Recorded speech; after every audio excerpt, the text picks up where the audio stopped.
Hi guys, we are in language arts. It is April 28th because it is Tuesday, so you should see day 2 on your digital learning page. So for our opening, we're going to be reading our learning target.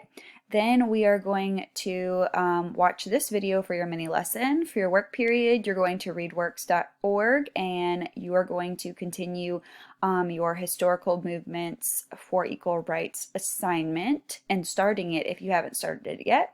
And then you're going to be answering the questions and submitting it.